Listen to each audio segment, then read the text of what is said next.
in years past? Yes.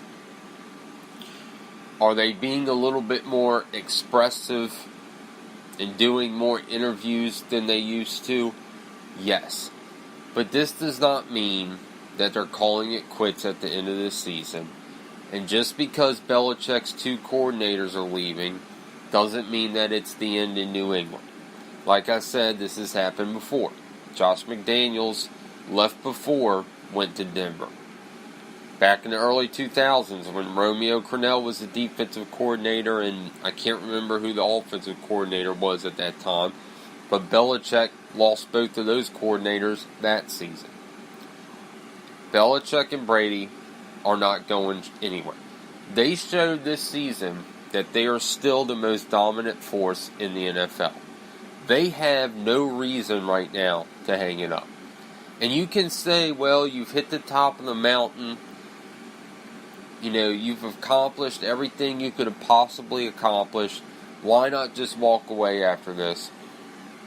Win or lose, I don't think they're going to walk away. I don't think they're going to walk away.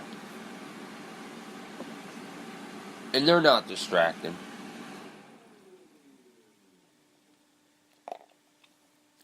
They don't get distracted. I mean, let's not forget a couple years ago when the whole Aaron Hernandez thing broke. You know, people thought that that was going to be chaotic in New England. Belichick held that team in check, had no issues. The whole Garoppolo story, midway through this season, people thought, oh, it's going to affect Brady's play. It's going to cause a rift. They're not going to be able to coincide. They're going to be too much of a distraction. They ran through the rest of the season, ran through Pittsburgh, got home field advantage, beat Jacksonville, beat Tennessee. They're in the Super Bowl. A Tom versus Time documentary, and him getting rightfully upset about a radio host in Boston saying something about his 5-year-old girl, which is absolutely ludicrous, does not mean that all of a sudden there's multiple distractions. And just because Belichick is losing his 2 coordinators, and that Belichick and Brady are letting you in more, and they have done that.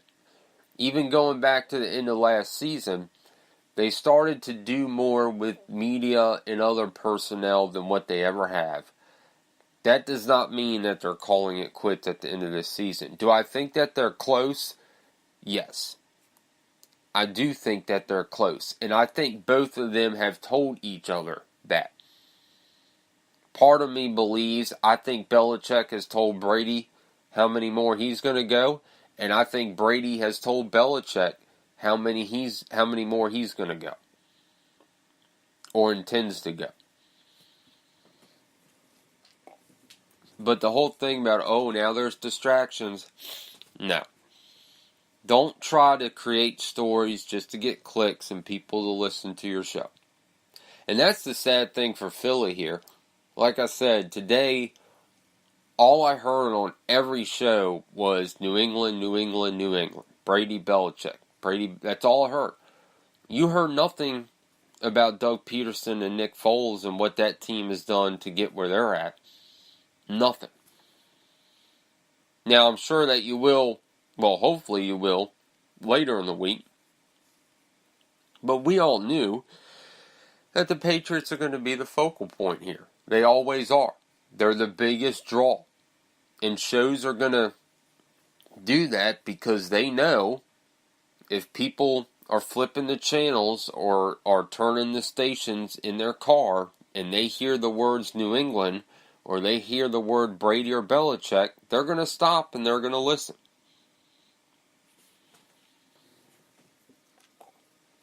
But we'll get to some NFL stuff a little bit later in the show. But what I was telling about my buddy that was putting money through Vegas on New England and was putting on it to be, he picked it 34-17. I told him, I said, man, it's not going to be that. It's not going to be a roll. I do think New England's going to win, but it's not going to be a roll. Like I said, every Super Bowl that they've played in, you know, the 2 that they lost to the Giants was by 3 points each. Every other Super Bowl they've won have been by 3 points.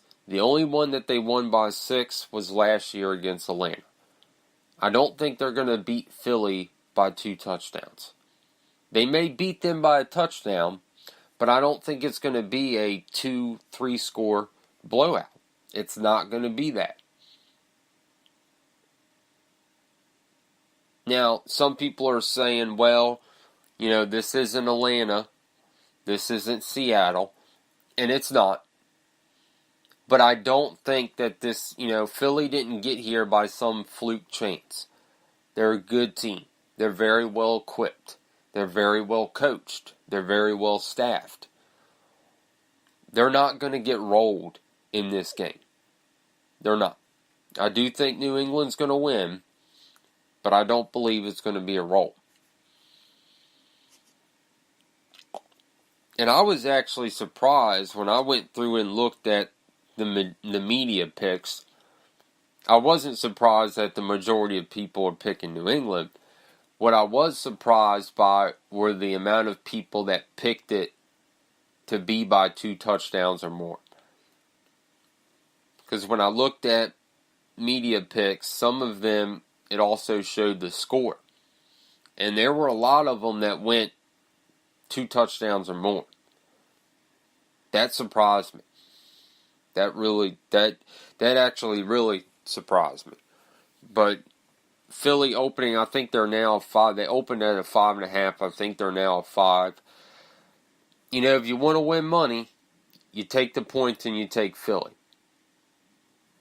If you're going to pick New England, you're either going to have to put a good amount of money down to win a good return, or you're going to have to pick New England to win in a blowout. I mean, that's just how Vegas has stacked the odds there.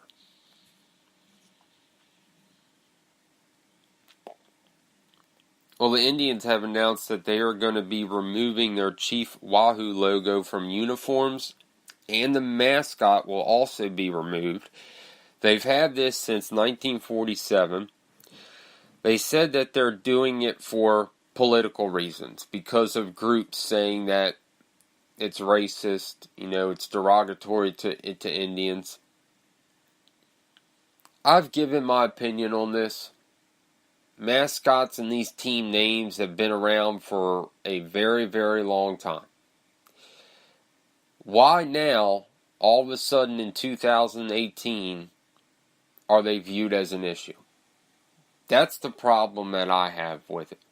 Now, the Redskins, okay, you can get into that's kind of a derogatory name, but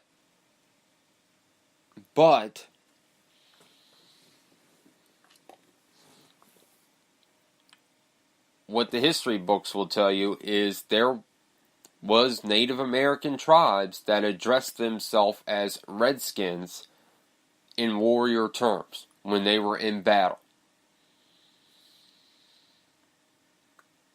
But what I don't like about this whole thing about team names and stuff, it's been around, like I said, the Indians have had this since 1947. Why all of a sudden are we crying about it now? And look, they say that they're changing it for political reasons. They're not. I think they're changing it. I saw an article in NBC Sports who said that this is commercial driven. I believe that 100%. I don't think they're changing it for political reasons because a group is saying that, it's racist to Native Americans. I think that they're removing it for commercial reasons. Last season, if you look, a majority of the season, they didn't use the Indian logo. They used the C logo, and that was it, the capital C, for the majority of the season. So they were showing that this was a plan in place even going back to last season. This isn't going to take effect next season. It's going to take effect in 2019. This is commercial driven. They're a top team right now. They're a top seller in MLBshop.com. They've been a playoff team the past 2 seasons.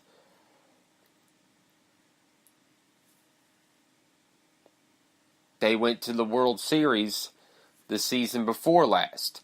Had a chance to do it this past season, and almost did. They're rebranding. They're popular merchandise. They're a popular team. Like I said, they're up there as top seller merchandise. This is a commercial move. I don't think it's political. I think it's a commercial move. Now, you've got a group, the same group that has talked about this with the Indians and other teams. Now they want the Washington Redskins to follow the Cleveland Indians. Dan Snyder has said numerous times, I'm not changing the team name, and I'm not changing the logo.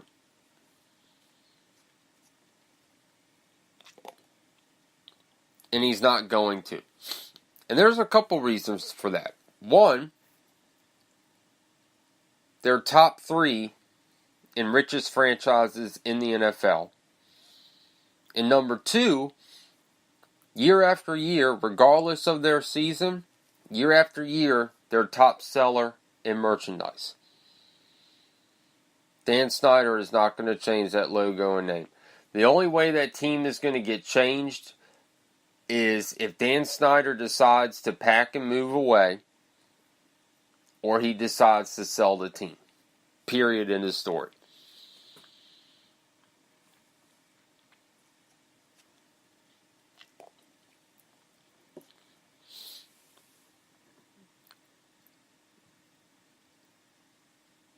My whole thing on it is when teams put these names together, they didn't do it for the intentions of being racist oriented or to make people feel uncomfortable.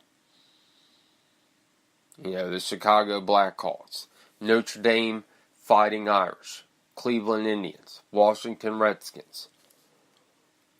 Their intentions were not to, let's make this as derogatory as possible. And like I said, these have been around for decades. The Indians, since 1947.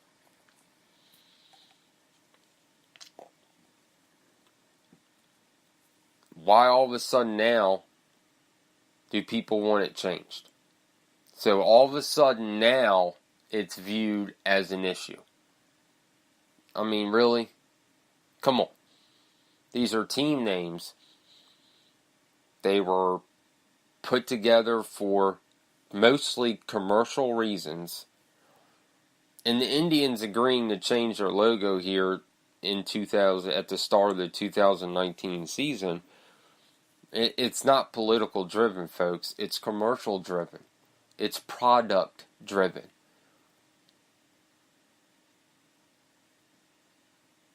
If like I said, last season, in most of their games, they used the C logo on their hats and on their jerseys. That's what they went with for the majority of the season. They were already preparing for a merchandise and uniform switch.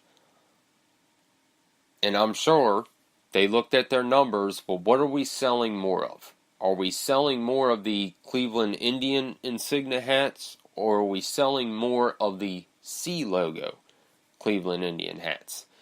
And they realized, we're selling more of the other ones, let's change it. And that's what this comes down to. It's commercial driven, product driven, it's not political driven. Major League Soccer has announced that Miami will get a team, and that will be owned by David Beckham. Major League Soccer is growing. It's not going to get to where baseball is. A couple of years ago, people thought, Major League Soccer is going to overtake baseball. I don't think it's ever going to get that big. I don't think it's even going to get big enough to overtake hockey and where the position that they're in.